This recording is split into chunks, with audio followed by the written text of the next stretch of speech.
Alhamdulillah. Wassalatu wassalam. Ala Rasulillah wa ala alihi wa sahbihi ajmain. Amma ba'd. A'udhu billahi minash shaitanir rajim. Bismillahir rahmanir rahim. The respected elders and my dear brothers and sisters, I welcome all of you with the Islamic greetings. Assal-mo-alaikum wa rahmatullahi wa barakatuh.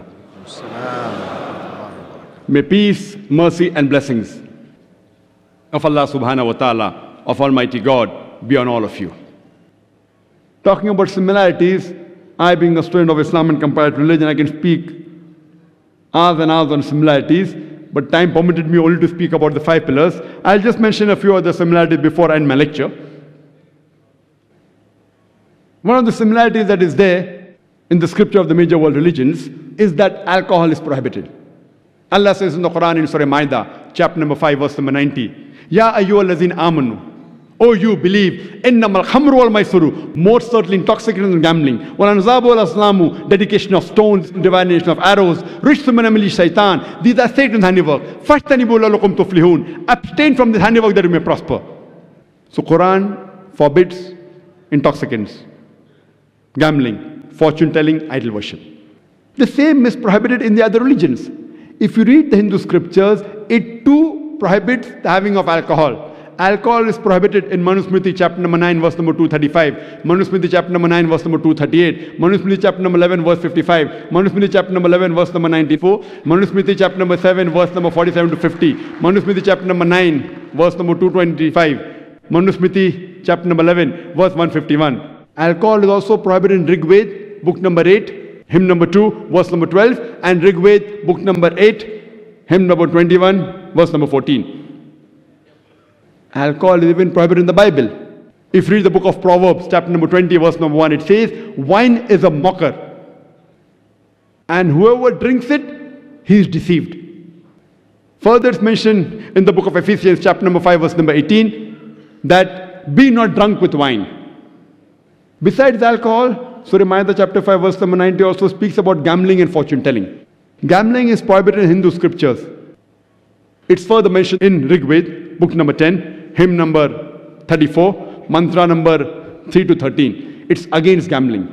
Gambling is also prohibited in Manusmriti chapter number 7, verse 47. It's also prohibited in Manusmriti chapter number 7, verse number 50. Manusmriti chapter number 9, verse number 221 to 228. It's also prohibited in Manusmriti chapter number 9, verse number 258. Besides gambling, even fortune telling is prohibited in Manusmriti chapter number 9, verse number 258 to 262.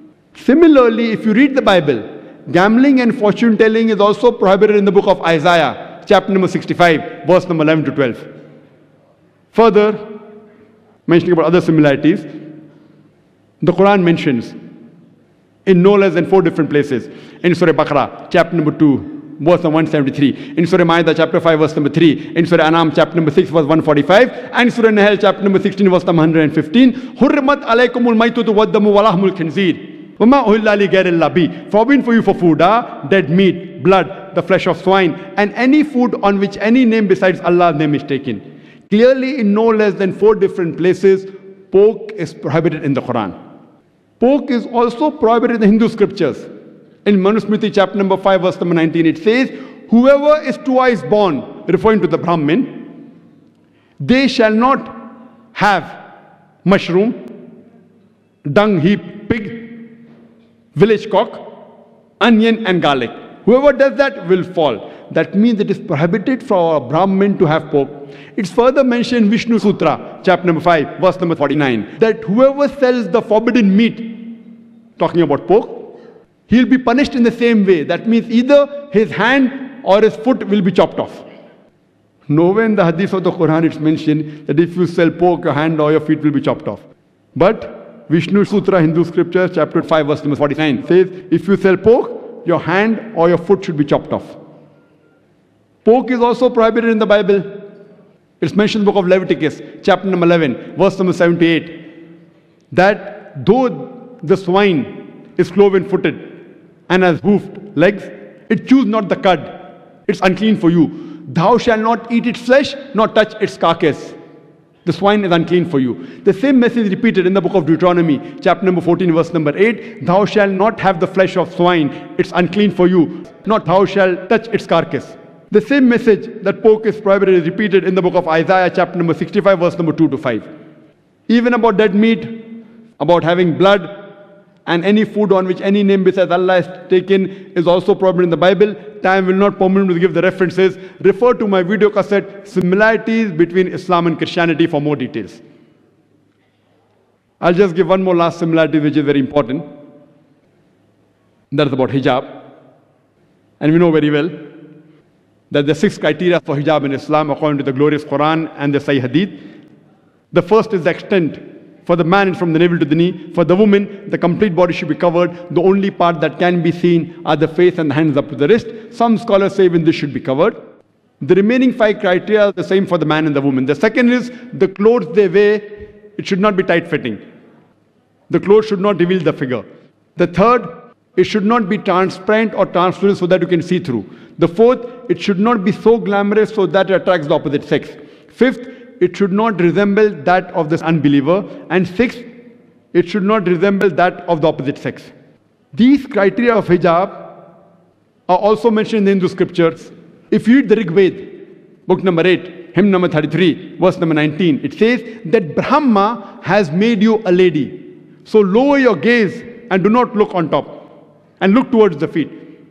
It's further mentioned in Rig Veda, book number 10, hymn number 85, mantra number 30, that the husband who wears the garments of his wife around the limb, he is a wicked person. Similar message that you cannot wear clothes of the opposite sex. The same message repeated even in the Old Testament and the New Testament. It's mentioned in the book of Deuteronomy, chapter number 22, verse number 5. The man shall not wear clothes that which pertain to a woman, and a woman shall not wear clothes that which pertain to a man. And whoever does so, he is an abomination to the Lord. It's mentioned in the 1 Timothy chapter number 2, verse number 9, that the woman should be dressed up with modesty, with shamefacedness and sobriety. They should not wear braided hair, or gold, or pearls, or costly array. It's further mentioned in the 1 Corinthians chapter number 11, verse number 5 to 6. Verse number 5 says, any woman who prays to the Lord with her head uncovered, she dishonors her head. And verse number 6 says, any woman who prays with her head uncovered, her head should be shaved off.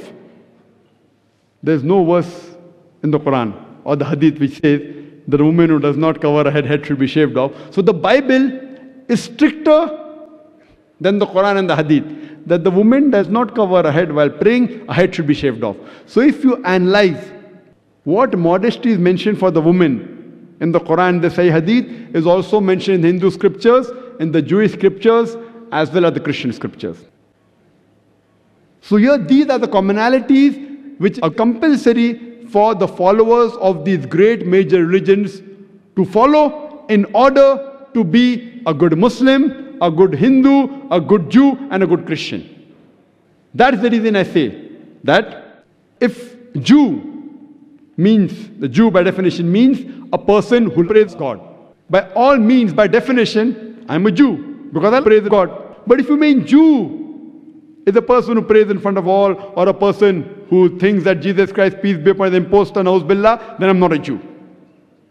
Christian by definition means a person who follows the teachings of Jesus Christ, peace be upon him. What I quoted you from the Bible, most of the Muslims follow these things, but most of the Christians don't. So by definition, the Muslims are more Christian than the Christians themselves. But if someone says that Christian is a person who worships Jesus Christ, peace be upon him, by no means am I a Christian. I don't worship Jesus Christ, peace be upon him, but I consider him to be one of the mightiest messengers of Almighty God. Hindu by definition means, it's a geographical definition. A person living in the land of the Indus Valley. A person living in India. So by definition, I'm an Indian. So by geographical definition, I'm a Hindu. This was the word first used by the Arabs when they came to India. So any Indian they say, they call Hindi. Even today, to the Indian they say Hindi. It was a word which came from the Arabs. It was nowhere found in the Hindu scriptures before the Arabs came to India.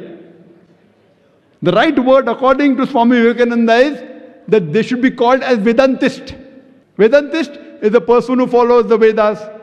So what I quoted to you were references mainly from the Vedas. So in this way, I do follow the commonality which I mentioned in the Vedas and the Quran. So what we realize that in dialogue between religions, we should not do what like people do today most of the times. In most of the dialogues, you scratch my back, I scratch your back. All religions are the same. Ram is also the same, Christ is also the same, Allah is also the same. This is not mentioned in any of the scriptures. So what we have to do is we have to be bold to call a spade a spade. Wa akhiru da'wana alhamdulillahi rabbil alamin.